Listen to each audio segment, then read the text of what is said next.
আসসালামু আলাইকুম প্রিয় দর্শক এবং শ্রোতাবৃন্দ, সবাইকে আমি জানাচ্ছি পবিত্র ঈদুল আজহার শুভেচ্ছা।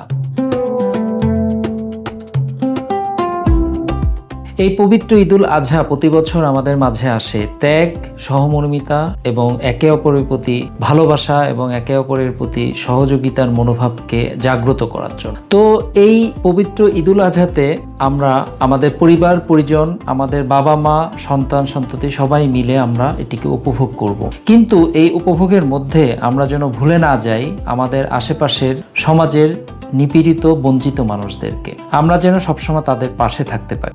আরেকটি বিষয় মনে রাখবেন, এই পবিত্র ঈদুল আজহায় আপনি আপনার নিজের নিরাপত্তা, পরিবারের নিরাপত্তা এটি কখনোই ভুলে যাবেন না। কুরবানির পশু নাড়াচাড়া করার সময় অথবা যখন কুরবানি দেয়া হয়ে যাবে তখন এই যে মাংস কাটাকাটির সময় অতিরিক্ত উত্তেজিত হয়ে যাবেন না। কারণ মনে রাখবেন, এটি আপনার পেশা না, আপনি এটিতে অভ্যস্ত না।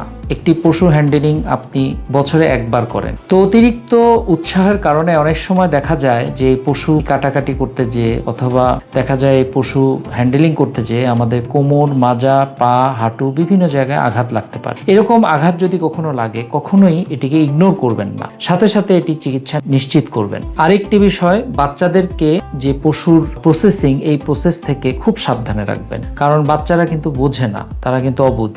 আমি আবারও আপনাদের সবাইকে পবিত্র ঈদুল আজহার শুভেচ্ছা জানাচ্ছি এবং আমার পরিবারের পক্ষ থেকে সবার কাছে দোয়া চাচ্ছি এবং আপনাদের জন্য আমি দোয়া করছি। সবাই মিলে আমরা এই দিনটি উপভোগ করব।